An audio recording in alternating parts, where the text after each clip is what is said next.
సాదిక్ గారు, నమస్తే అండి. సాదిక్ గారు, అమ్మా అమ్మా నమస్తే అమ్మా. ఒక ప్రజాస్వామిక అంటే ప్రభుత్వంలో పాలకులు వ్యక్తిగతంగా నమ్మే విశ్వాసాలని ప్రజల మీద రుద్దటాన్ని, లేకపోతే గవర్నమెంట్ బిల్డింగ్ల మీద రుద్దటాన్ని అంటే ఎలా చూడాలండి మనం? ఖచ్చితంగా మీరు చాలా క్లియర్ గా హ్మ్. మీరు చాలా క్లియర్ గా మీ నోట్లోనే అన్నారు. హ్మ్. మీ ఫస్ట్ వర్డ్స్ లోనే వ్యక్తిగతంగా. మరి శ్రీనివాస్ రెడ్డి గారికి అది అర్థం కావాలి, రేవంత్ రెడ్డి గారికి అది అర్థం కావాలి, కేసీఆర్కి అది అర్థం కావాలి, మోడీ గారికి అది అర్థం కావాలి. మీరు వ్యక్తిగతంగా చేసుకోండి, మీ ఇంటికి ద్వారాలు మార్చుకోండి, మీ ఇల్లు గురగొట్టుకోండి, మాకు అభ్యంతరం లేదు.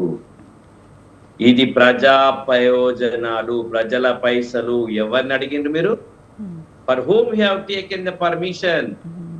Have you taken the permission from the people of the Telangana? People of Telangana, every paisa you are doing there. అది 5 రూపాయలు కావచ్చు, అది 10 రూపాయలు కావచ్చు. అంతేకాదు, భారత రాజ్యాంగం ప్రకారంగా నడుచుకుంటానని ప్రమాణం చేశారు మీరు. భారత రాజ్యాంగంలో ఎక్కడైనా వాస్తుందా? ఏంటండి అద్దం ముఖం బాగలేక అద్దం కొట్టుకుంటున్నట్టు?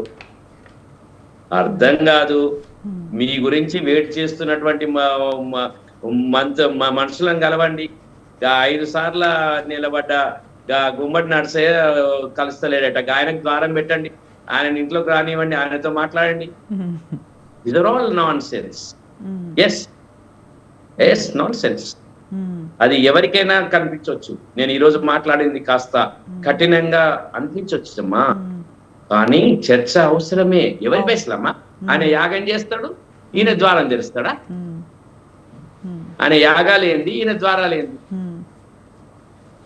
అర్థం కాదమ్మా. And what message you want to give to the people, what science you want to give? This is very very very చాలా చాలా ఆందోళన కలిగించే విషయం. మేము రాహుల్ గాంధీకి రాస్తాం, ఇట్లాంటి ఏంటి పిచ్చి పిచ్చిగా చేస్తున్నారని. ఇది పిచ్చి పిచ్చే అమ్మా. ఖచ్చితంగా మనం మాట్లాడకపోతే ఏమైందంటే, ఎంత ఈజీగా చెప్తున్నారు మా శ్రీనివాస్ రెడ్డి గారు. Sir, I'm very sorry. మీరు అంత ఈజీగా మాట్లాడడం, చాలా ఈజీగా మాట్లాడుతున్నారు. ఏమో 5 పైసలు ఖర్చు పెడితే మీరు పర్మిషన్ తీసుకోవాలి. మీకు రాజ్యం ఇచ్చినమని, మీకు ఓటేసినామని మీరు పైసలు ఇష్టం వచ్చినట్టు ఖర్చు చేస్తారా? ఎవరబ్బా సొమ్ము? ఆయన యాగం చేస్తాడు, మీరు ద్వారాలు మారుస్తారా? No no no, not at all. భారత రాజ్యాంగ స్ఫూర్తికి విరుద్ధం అమ్మా ఇది. భారత రాజ్యాంగ స్పిరిట్ కి విరుద్ధం. చర్చ పెట్టమనండి, మేధావులతో మాట్లాడి చెప్పచ్చు. ఒక రోజు విగ్రహం అంటారు, ఒక రోజు అదే అంటారు. What are all these nonsense? Only పల్లెల్లో ప్రజలు ఏం కష్టపడుతున్నారు, ప్రజలు దేని కొరకు వేచి ఉన్నారు, ప్రజలు దేని కొరకు ఆరాటపడుతున్నారు, వాళ్ళ సమస్యలేంటి, వాళ్ళతో కలిసే సమస్య పరిష్కారాలు చేయాలి తప్ప ద్వారాలు మార్చినంత మాత్రం పరిష్కారాలు అవుతాయా? It is not at all the way of doing the governance. నేను హైకోర్టు న్యాయవాది చెప్తున్నాను. Yes, it is not at all the governance, it is what you want to. ఇంకోటి ఏంటంటే అమ్మా, చాలా ముఖ్యమైన విషయం, నేను ఎందుకు ఇంత కఠినంగా మాట్లాడాల్సి వచ్చిందంటే, ఇది ఒక ఇంటి వ్యవహారం కాదమ్మా. ఇది ఒక పార్టీ వ్యవహారం కాదమ్మా. It is the constitutional spirit. భారత రాజ్యాంగం ప్రకారం నడుచుకునే ఒక సెక్రటేరియట్ అమ్మా అది. ఐఏఎస్ ఆఫీసర్లు, అనేక కులాలు, అనేక మతాలు, అనేక జాతులు, కులం మతం కూడా లేని వారు. What message we want to give?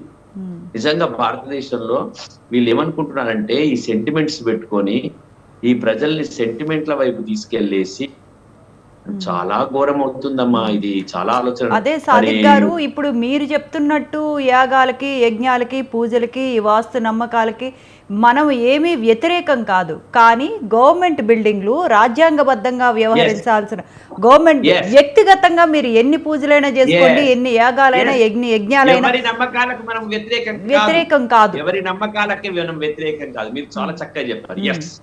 ఎత్తాం. మనము హిందూ మతం గాని, ముస్లిం మతం గాని, క్రిస్టియన్ మతం, ఎవరి నమ్మకాలకు మనం వ్యతిరేకం. ఇక్కడ మతాన్ని పక్కకు పెట్టి వీఆర్ ద సెక్యులర్ స్టేట్ అమ్మా.